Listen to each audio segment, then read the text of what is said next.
Depois da multiplicação dos pães, Jesus mandou que os discípulos entrassem na barca e seguissem à sua frente para o outro lado do mar, enquanto ele despediria as multidões. Depois de despedi-las, Jesus subiu ao monte para orar a sós.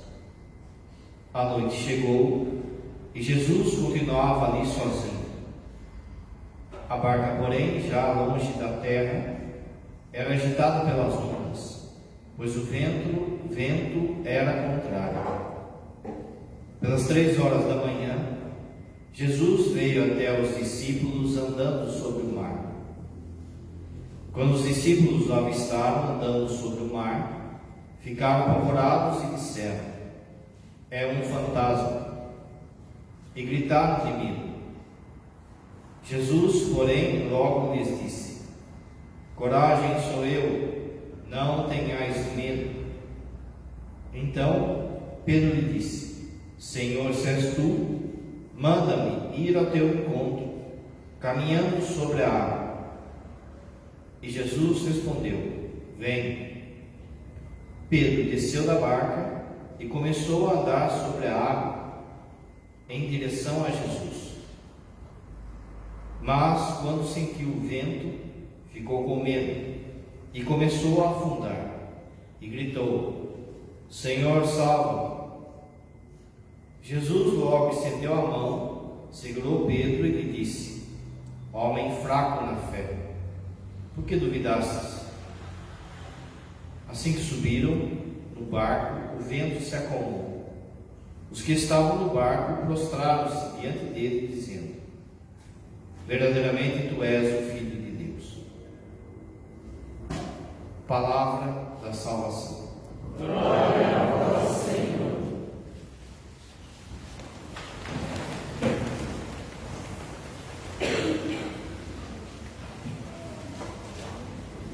Caríssimos irmãos e irmãs, essa homilia, ela se chama a paternidade de Jesus. Paternidade de Jesus. Essa semana foi a nossa semana da família. Essa semana que vai entrar é a semana nacional da família. Mas aqui na paróquia a gente realizou, então, com a graça de Deus, quem participou sabe o quanto de graça, o quanto de coisa boa que escutou lá nessa semana da família, e o quanto que a gente rezou pelas famílias. Nessa semana, nas homilias, quem foi lá na Santa Isabel vai lembrar que o padre fez um mini retiro para os homens, cada dia falando do tema da masculinidade e da paternidade. Esse ciclo você pode ver no YouTube, você pode ver no Spotify, tem também lá. Procura lá Padre Enéas, você vai achar aquilo que foi. É bom você, principalmente você que é homem, escutar aquilo que foi ensinado durante a semana.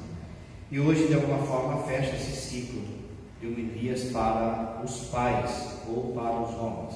De fato, a gente vive uma crise de identidade, não é? Daquilo que é ser feminino, daquilo que é ser mulher, mas também daquilo que é ser homem, esposo, pai, segundo o coração de Deus.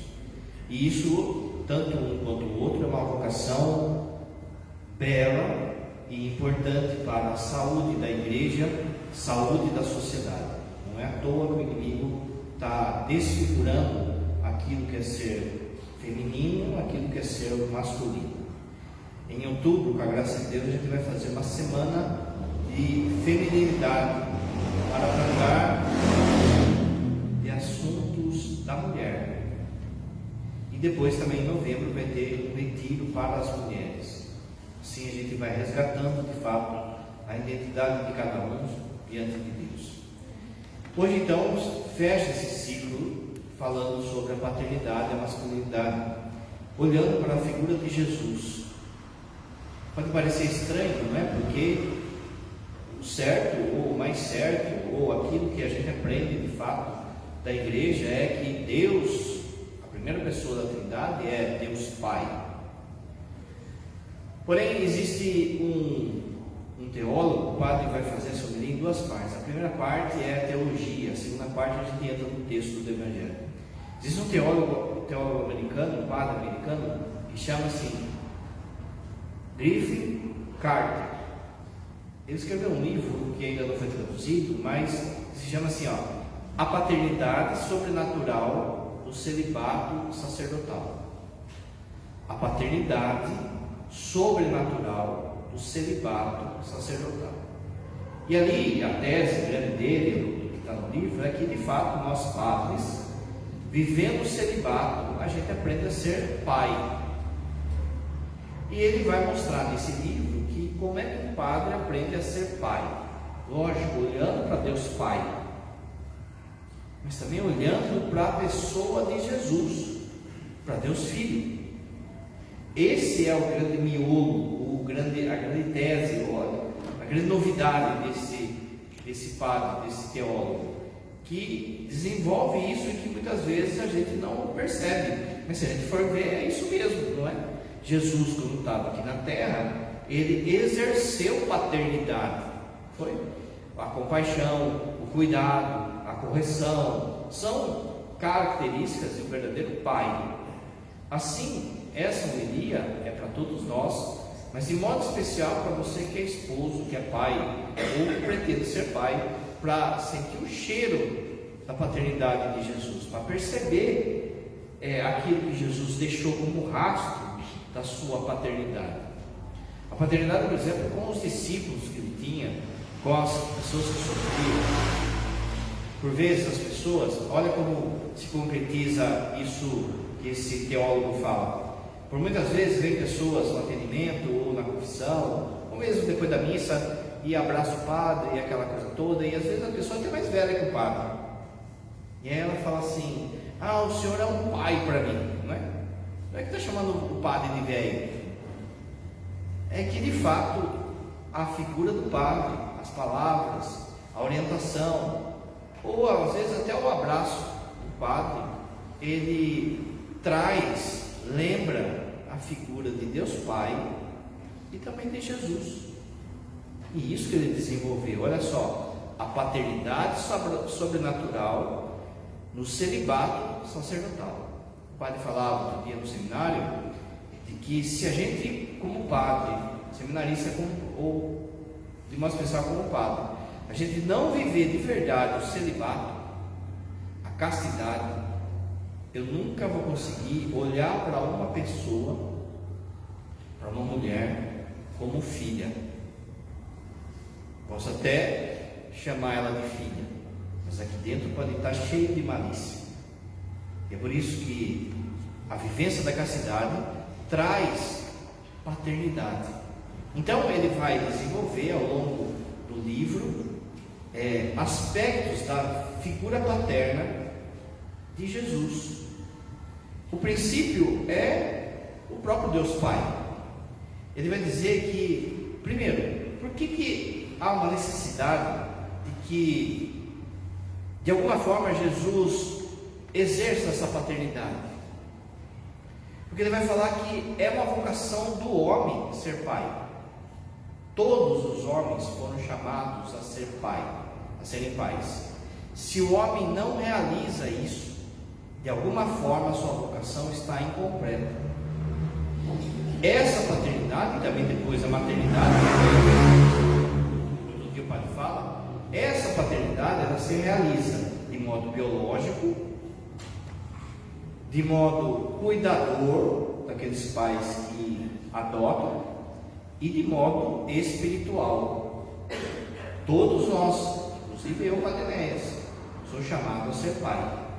Só que a minha paternidade não é biológica, a minha paternidade não é de adoção, a minha paternidade ela deve ser espiritual. Se eu, vai dizer esse autor, se eu vivo essa vocação, eu me realizo enquanto homem e enquanto vocação de Deus.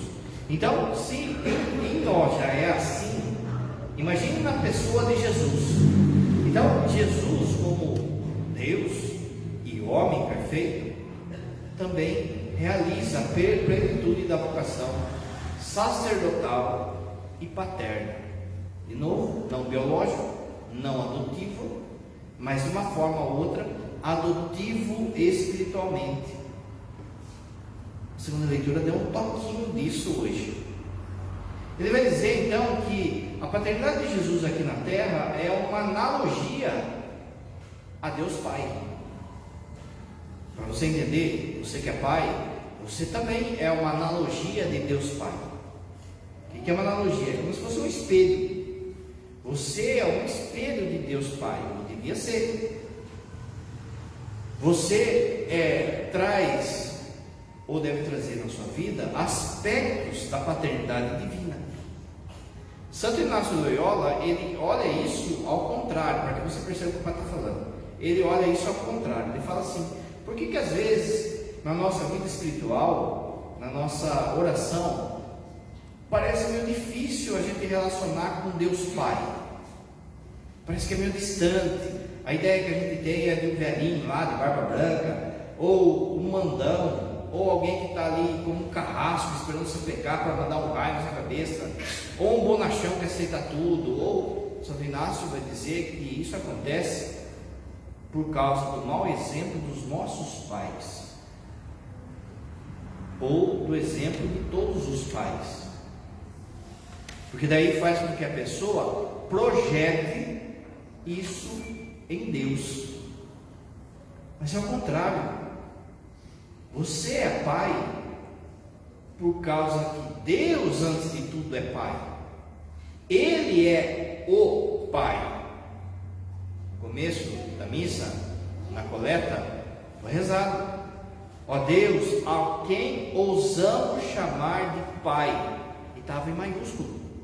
Por quê? Porque Ele de fato é o Pai. Você é um espelho, ou deveria ser um espelho, uma analogia, uma presença de Deus Pai. Muito bem. Jesus, no seio da Trindade, ele não é o Pai. A gente sabe. O Pai é a primeira pessoa da Trindade. Como a gente sabe também, existe na teologia da Trindade algo que se chama propriedade, algo que é próprio de cada pessoa da Trindade. É próprio da primeira pessoa a paternidade, é próprio da segunda pessoa da Trindade a filiação, é próprio da terceira pessoa da Trindade a santificação. Mas veja, quando Jesus se encarna, ele tem uma missão: mostrar o Pai, mostrar o amor do Pai.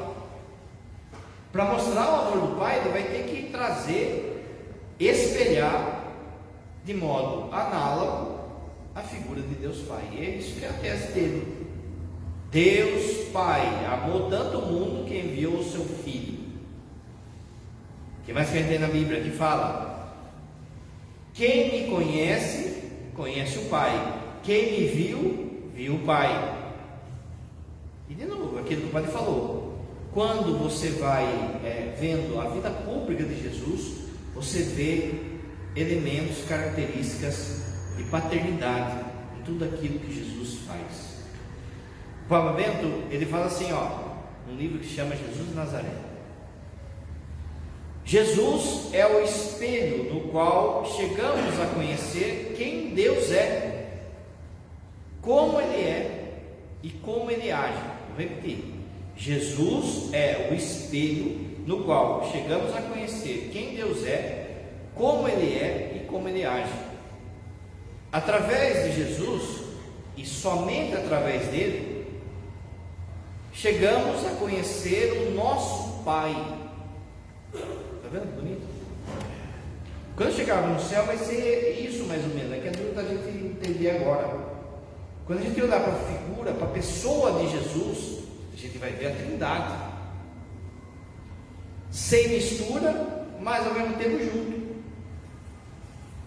porque ele realiza isso, ele mostra o Pai.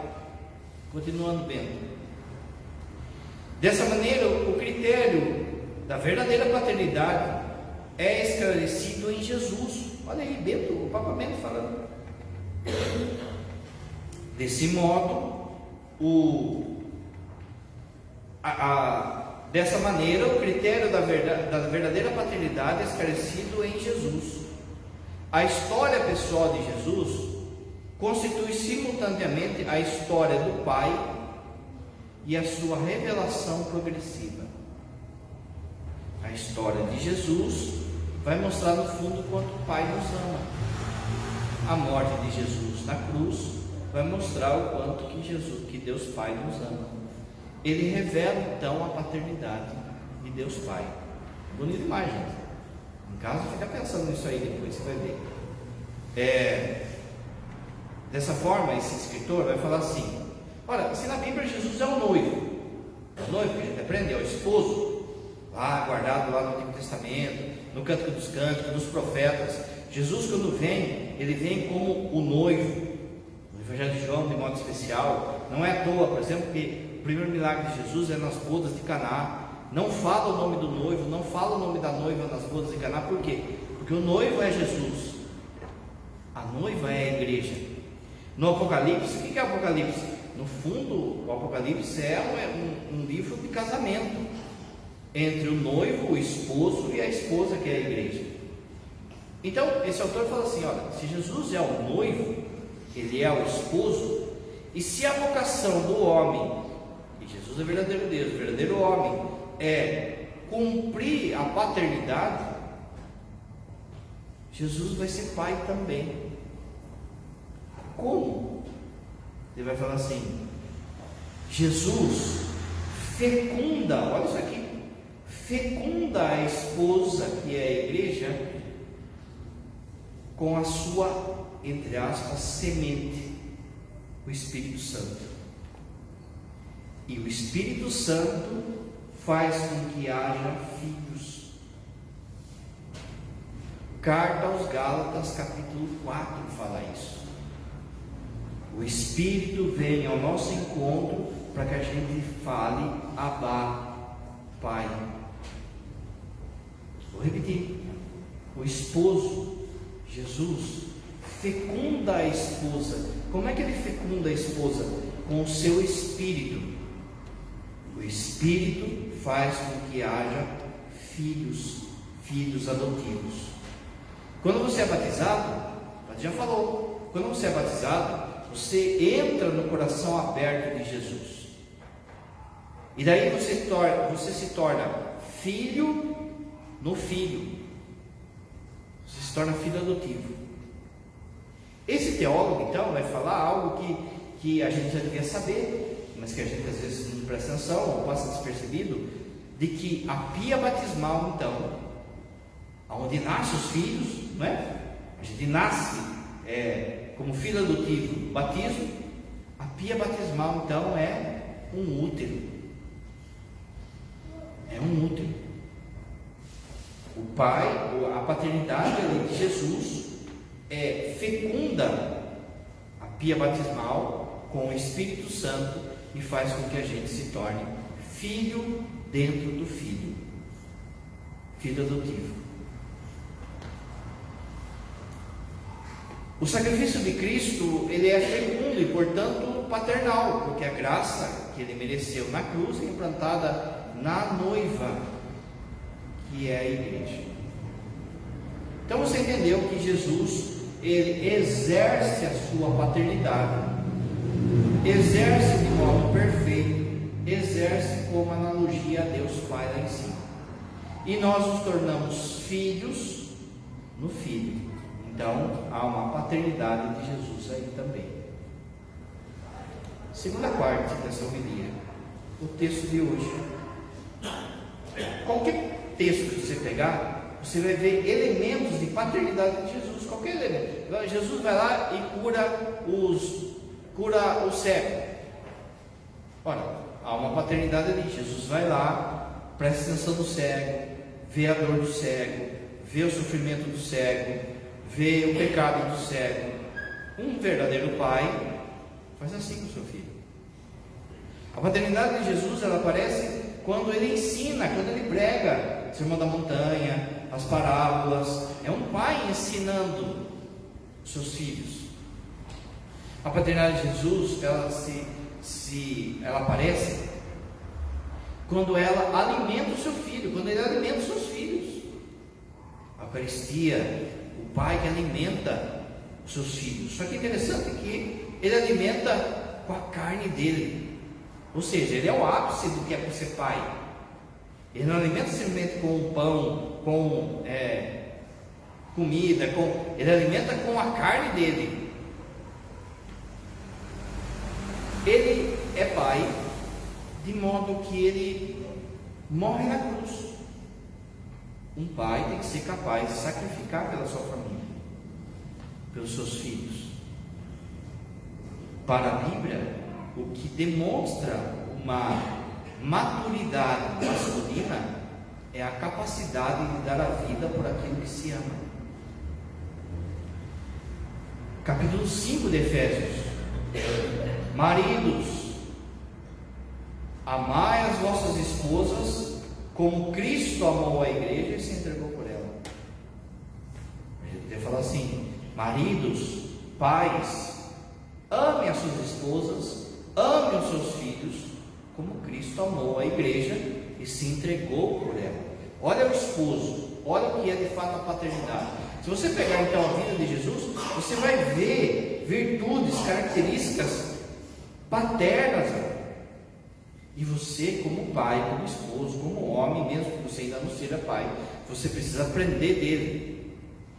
Existe uma coisa então maior ainda aqui: o amor que ele tem por nós.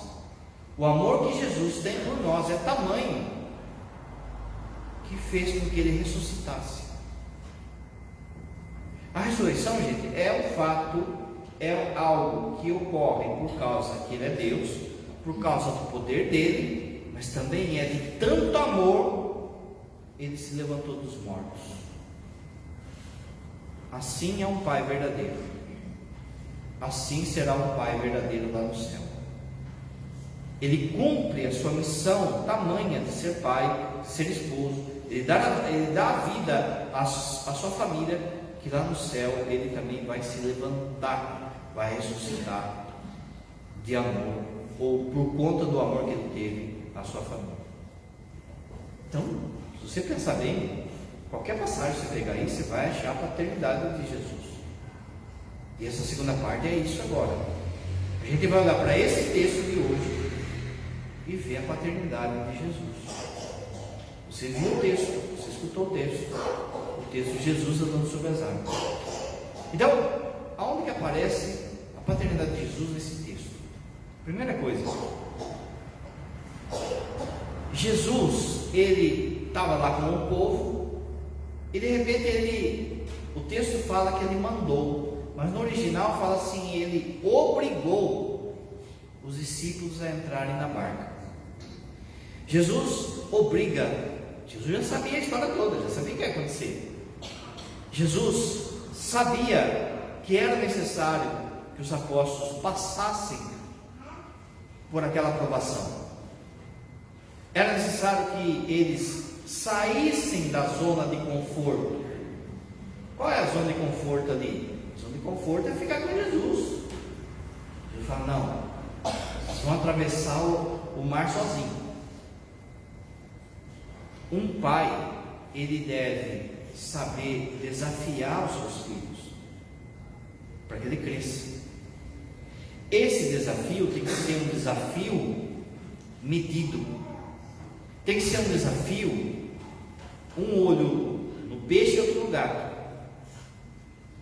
Porque se ele colocar um desafio além das forças do seu filho não vai conseguir superar o obstáculo, o seu filho não vai aprender. Se ele deixar o seu filho somente ali, sem criar desafio, o seu filho não cresce. Para isso, então, ele age com desafios na medida em que a força do filho aguenta, mas ao mesmo tempo ele não deixa de ficar de cutuca, porque se o filho precisar, ele está ali. Jesus, olha o que ele fez. Ele exigiu que os discípulos entrassem na barca e foi rezar.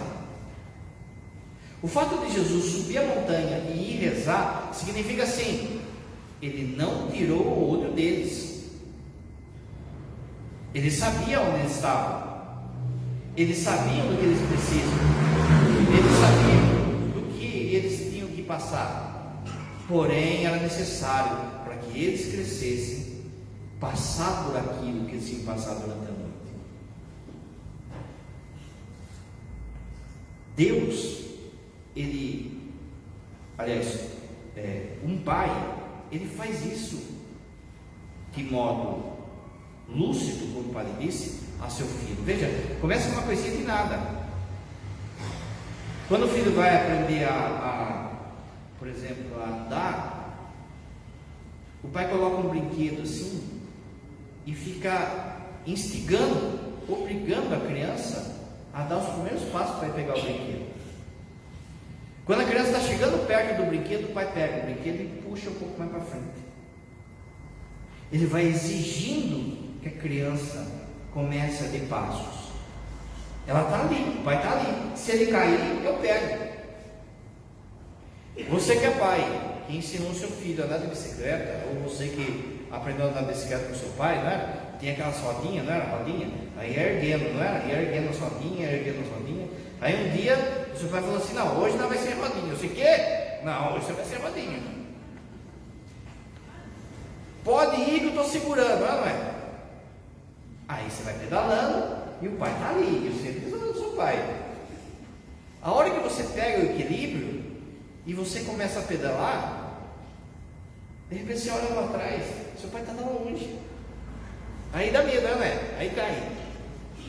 Mas veja que, ao mesmo tempo que o pai solta, por que ele solta? Porque o filho precisa aprender a andar de bicicleta sozinho.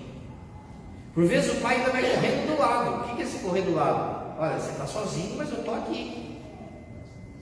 Um pai, então, ele sabe ter um santo desafio aos seus filhos. Ele vai instigando os seus filhos, mas esse instigar, de novo, não é exagerado. O seu pai não colocou você para dirigir moto, vou dirigir bicicleta, é isso? Não é exagerado, e também não é sempre com a rodinha, está lá 40 anos andando de bicicleta de rodinha, né? Ele está de olho, ele desafia, mas está de olho, ele é protetor, ele é um pai. Como é que um pai ele é protetor? Aquilo que o pai falou, ali no exemplo da rodinha, ele está ali do lado. Ele está olhando a sua família, ele está cuidando da sua família, ele protege a família. Quando tem barulho de noite, é você, homem, tem que levantar aí, viu? Não é para ficar mandando a mulher. Hoje em dia tem uns bananas aí que vai não ser pequeno, vai lá. Eu sei que tem que ir, eu sei que é a sua missão de proteger. O padre falou, quem tem que dar a vida primeiro? É o pai. Essa semana o padre falava, o pai tem que ser o primeiro que acorda, o outro que dorme. Mas está ao contrário, né? Chega no serviço e já está lá roncando já. Mas olha só, o grande modo como você cuida da sua família, protege a sua família, é fazer igual Jesus fez: subir a montanha e rezar.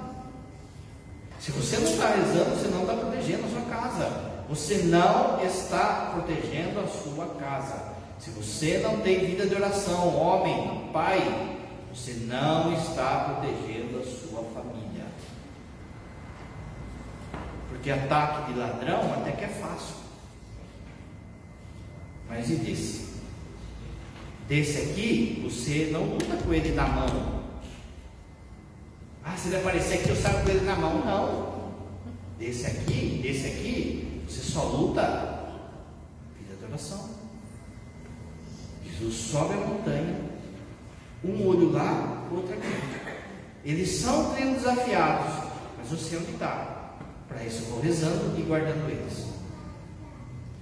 Segunda coisa, você viu que Jesus, ele obriga os apóstolos então a entrarem na barca, e ele vai despedir as multidões.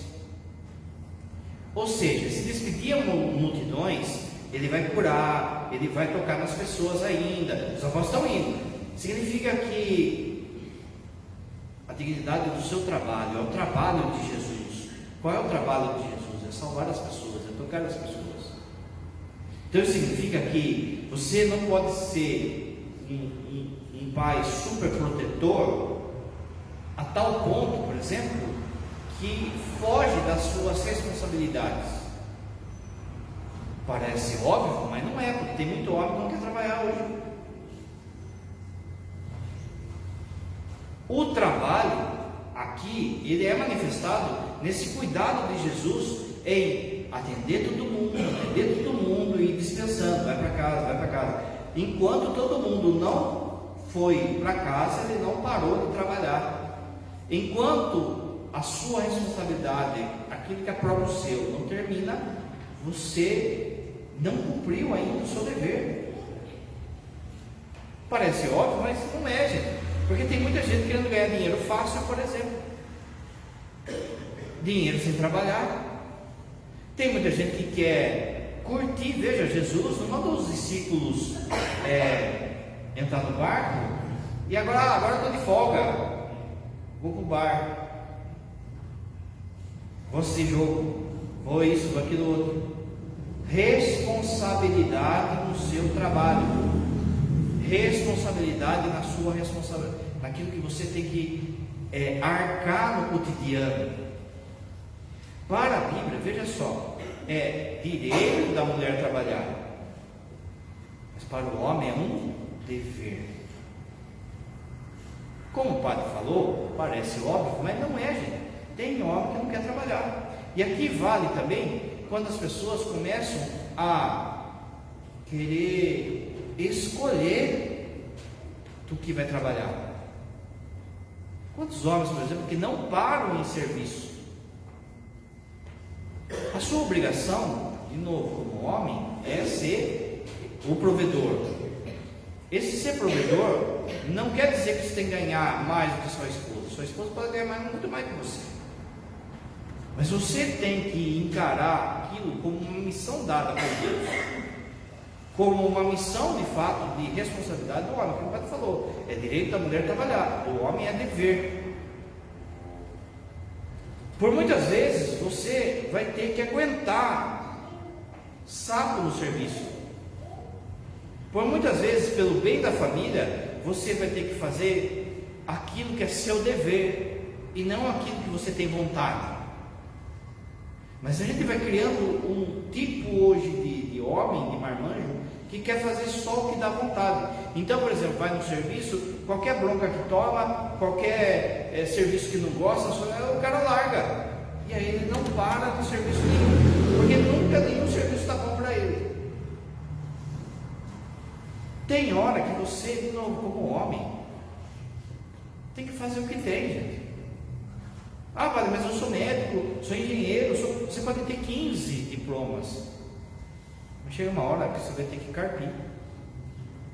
Você vai ter que carregar telha. Nem que ela ganhe muito mais que você. Mas a figura do homem que trabalha é bíblico. Por isso que você deve andar com responsabilidade no seu emprego, dignidade no seu emprego, e tem que ser de alguma forma um tipo de inspiração para a sua família. Quantos aqui que podem falar que o pai talvez ganhava pouco, ganhava pouquinho, mas quando você olha para a vida dele, você vê lá, sabe aquilo que o pessoal tem que falar, um matuto. Não é? Um cara tentando, um cara que não desistia, um cara que ia lá na roça, que ia, trabalhava, que encarava, tinha pouco, mas vinha do suor dele, não vinha de dinheiro fácil. Hoje em dia todo mundo quer suor, quer dinheiro fácil. Dinheiro fácil, do jeito que vem, vai. É por isso, por exemplo, que a gente vê um monte de pai de família aí se perdendo em jogo. Dinheiro fácil, em aposta nisso, aposta daquilo. Em irresponsabilidade também com o dinheiro. O dinheiro que vocês ganham enquanto família é de todos aqui. E há uma responsabilidade de todos. Não existe esse dinheiro é meu, esse dinheiro é dela. Esse dinheiro que vem pelo suor de vocês, ele é abençoado. Então há uma responsabilidade diante desse dinheiro. Esse dinheiro que vem pelo suor é abençoado e deve ser investido no bem da família. Aí eu vou lá e aposto. Aí eu vou lá e gasto em bebida. Aí eu vou lá e gasto em adultério. Gasto em prostituta. Gasto em coisa desnecessária. Tem um preço diante de Deus isso.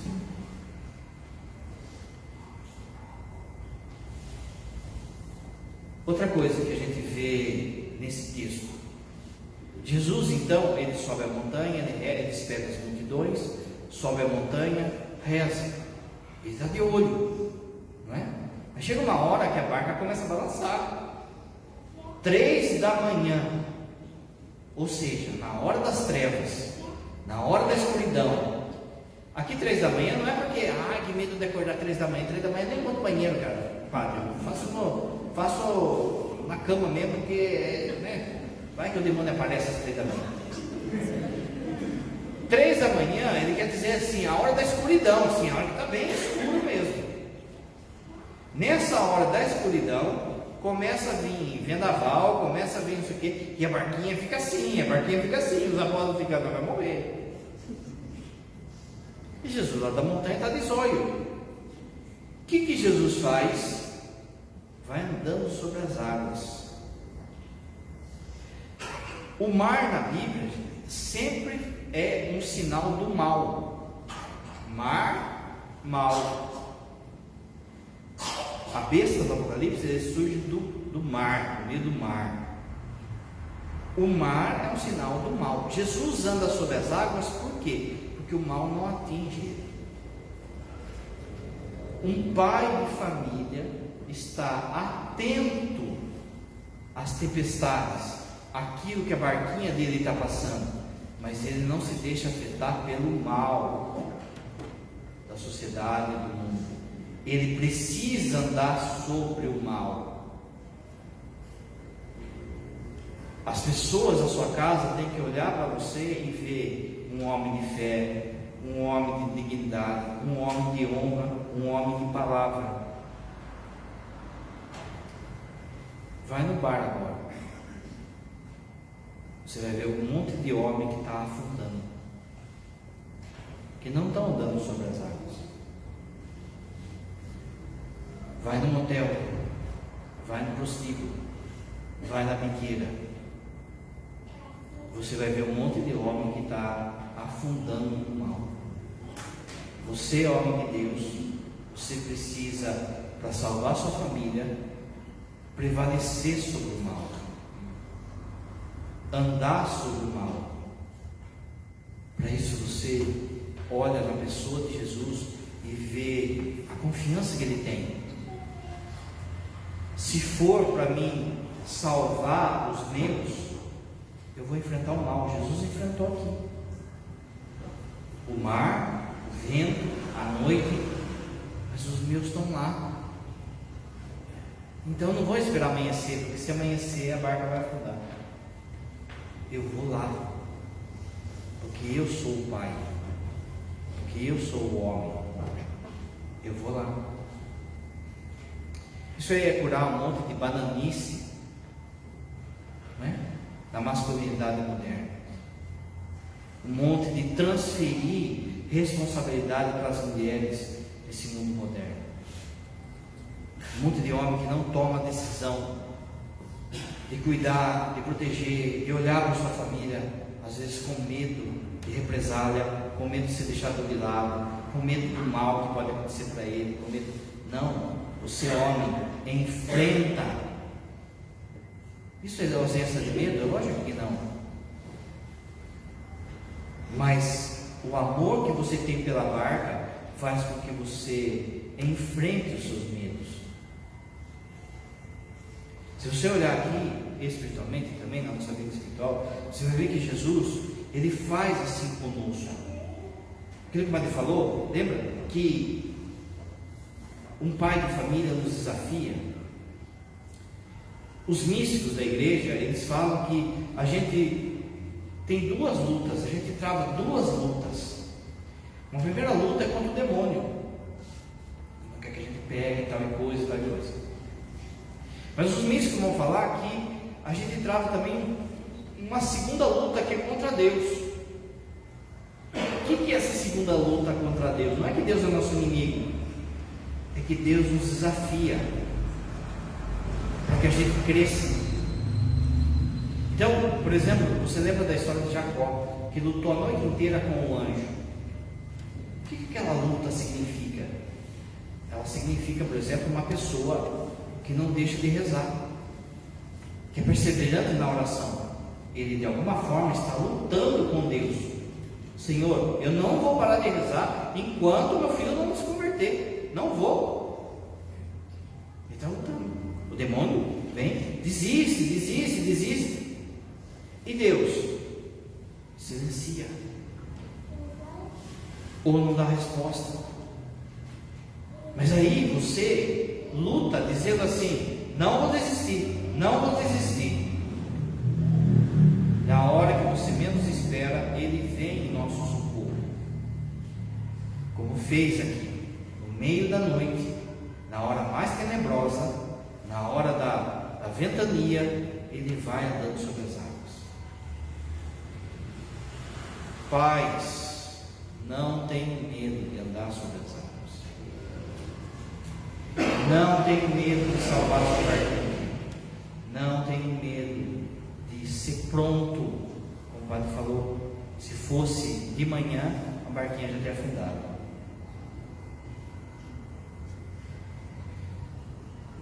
Outra coisa que a gente vê é a dependência que um pai tem que ter em Jesus. No meio da noite ali, os apóstolos confundiram Jesus com um fantasma. Quando a gente passa nas provações, ou quando Deus também nos dá graças, por muitas vezes a gente pode confundir Jesus com um fantasma. Como isso? Não é fantasminha.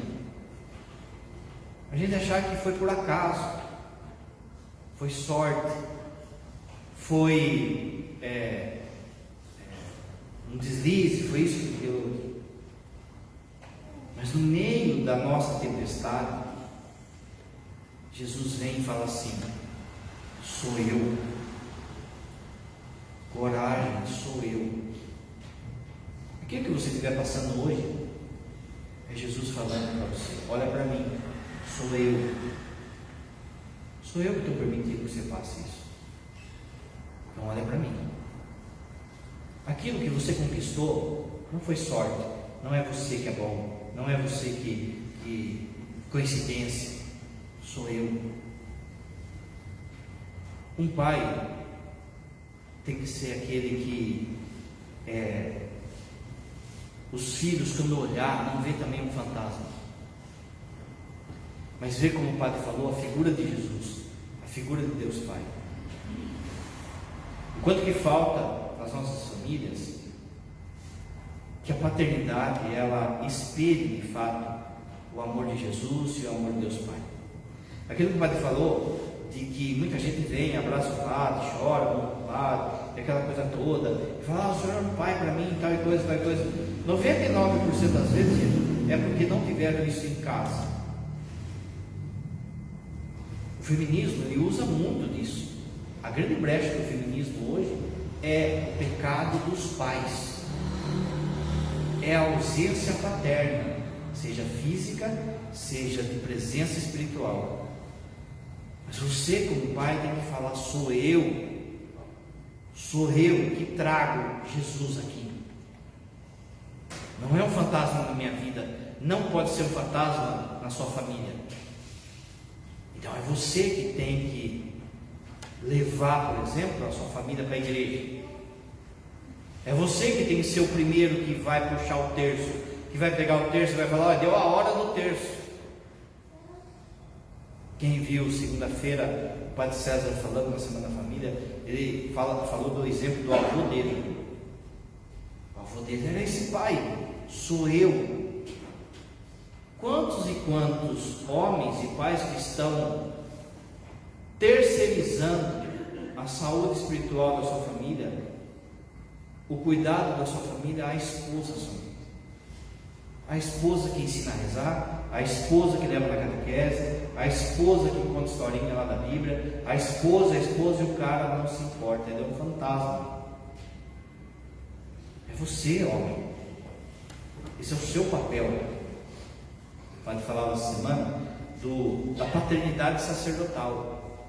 É função minha de padre instigar vocês espiritualmente, e faz terço, e faz adoração, e faz confissão, e faz semana da família, faz isso, faz isso. Você, pai, tem que fazer isso. O padre já falou aqui, na hora que bater a senha do nosso juízo, o primeiro que vai ser chamado da sua família vai ser você.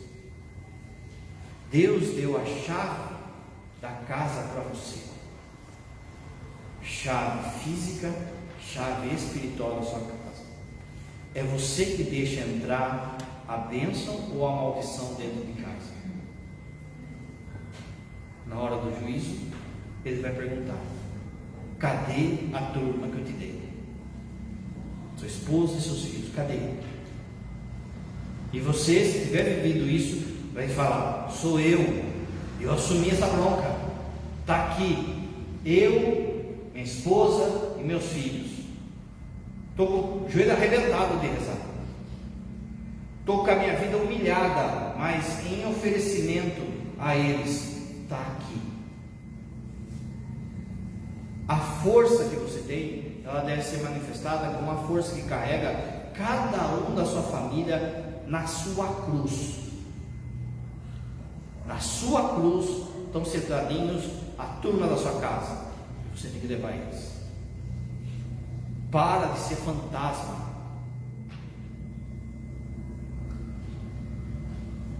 Você deve ser aquele que resgata na hora que a turma está afundando. Veja, por que Pedro começou a afundar? É interessante que assim, primeiro que, olhando para Jesus, a gente é capaz de fazer coisas que a gente nem imagina. Olhando para Jesus, Pedro andou sobre as águas. O texto fala que Pedro andou. Quando a gente está olhando para Jesus, a gente é capaz de fazer coisas que você não imagina. Você é pai. Quando a pessoa, o pai, qualquer um, começa a olhar a tempestade, começa a afundar. Por isso que o padre disse: você tem que ser presença de Deus lá. Porque a tribulação, o vento, a noite, ela distrai a sua família. A ausência de pai é a brecha, como o padre falou, é a brecha para o inimigo dos nossos dias. Mas se de fato há um pai ali, os olhos vão estar fixos no pai. Assim como a carta dos Hebreus, olhando para esse texto, a carta dos Hebreus fala assim: olhos fixos em Jesus. Quando é que a gente começa a afundar? Quando a gente tira os olhos de Jesus e começa a olhar: porque eu estou sofrendo, por causa dessa dor, por causa dessa perseguição. Eu começo a olhar para a tempestade. Mas mesmo assim, Jesus dá uma lambuja. Você reparou? Que na hora que Pedro começou a afundar, tinha um braço forte lá para erguer ele. Tinha um braço paternal de Jesus para segurar ele. Olha para sua casa, pai. Cadê seus filhos? É dura essa palavra que eu vou falar agora, hein? Mas tem muita gente na sua casa que está afundando, porque você não está sendo presença de Jesus. Você precisa puxá-los. Eles estão afundando. Você precisa puxá-los pela oração, pelo exemplo, pela palavra, pela firmeza. Você precisa puxá-los. Se você ama seus filhos, você precisa puxá-los. Eles estão se perdendo e você está de mão abanando. Cadê os pais? Cadê a santidade dos pais? De novo, afundando, se perdendo, e eu lá, deixando que a coisa aconteça. Braço forte, braço másculo. Puxe eles. resgate a sua família, salve a sua família, é só isso que importa na vida. Mas estou lá, não rezo, mal vou na igreja, não tenho essa luta que o padre falou, não tenho palavra certeira lá para o filho, para a filha, não tenho, vai todo mundo afundando. Meus irmãos, pensa só se não é grave que o pai está falando. Todo mundo afundando e o pai lá.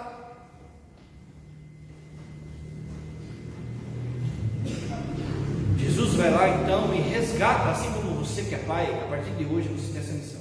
Resgate a sua família. Resgate a sua família, faz esse propósito. Jesus, me ajude, eu preciso trazer todo mundo para cá. Não quer vir aqui no São Francisco, por causa do padre, o padre é gordinho, o padre fala demais, né? Não importa, vai atrás de Jesus, você tem que ir atrás de Jesus, mas você vai ter que resgatar essa turma. Bota um prazo, bota uma meta. Não é assim que você vai, que não vai emagrecer, que não quer trocar de carro, que você não coloca objetivo, você não coloca meta, coloque meta. Vou trazer daqui um ano, tenho que trazer todo mundo. E vai pro pau, afundando, e eu lá. Meus irmãos, olha, não é? Eu fico com vontade de chorar, só de pensar. Família afundando e o pai lá. Quando ele salva, repara só, quando ele salva, ele leva Pedro até a barca. Ele não colocou Pedro em outra barca, num bote para chegar na barca.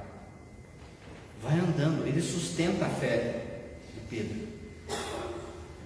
Ele vai sustentar a fé do filho, o pai vai sustentar a fé do filho, para que na barca haja paz. Você viu que Jesus, no fundo, Jesus está no comando de tudo aqui, gente. De novo, ele obrigou os apóstolos a ir. Ele sabia o que estava rolando, ele sabia o que ele ia fazer. Ele é o Senhor de tudo. Tanto que quando entra na barca, paz. Por que paz? Porque Jesus falou, disse assim: a provação deles acabou. Acabou. O lugar da paz da sua família é a barca de Jesus. É ali que vai ter paz. Mas a gente não está lá ainda, a gente não chegou no céu ainda. Então a gente vai ter que conduzir a turma nossa, andar nas águas com os nossos filhos, vai ter que conduzir até eles chegarem na barca. Quando todo mundo estiver na barquinha de Jesus, aí você pode ficar em paz. Até lá, saia dessa curiosidade, saia desse lenga-lenga, saia.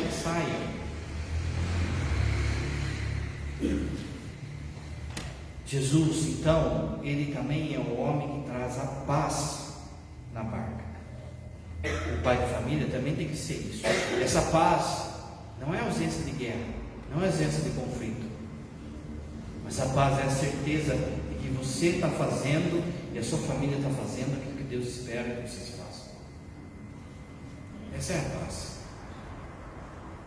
A gente não está no céu ainda. Tem filho afundando, mas não afundou ainda, dá tempo. Dá tempo de puxar. O cara que tiver mais, para tentar até só a mãozinha de fora. Só os dedinhos já está de fora, está tudo afundado. Se você, pai de família, for homem de verdade e homem de Deus, você vai puxar eles. Bota esse prazo na sua vida. Bota essa missão na sua vida. Você não vai ter levado nada, absolutamente nada, se não levar as nossas famílias para o céu. O padre acabou todos os dias dessa meditação com aquilo que Salomão, aliás, com que Davi está morrendo, e aí ele chama Salomão é um adolescente, e Davi fala assim para Salomão: meu filho, escuta o que o pai vai falar. Seja temente a Deus, seja corajoso e seja homem. pai de família, seja homem, como Deus espera que você seja. Seja pai, como Deus é pai, como Jesus exerceu sua paternidade. Creio em Deus Pai, Deus.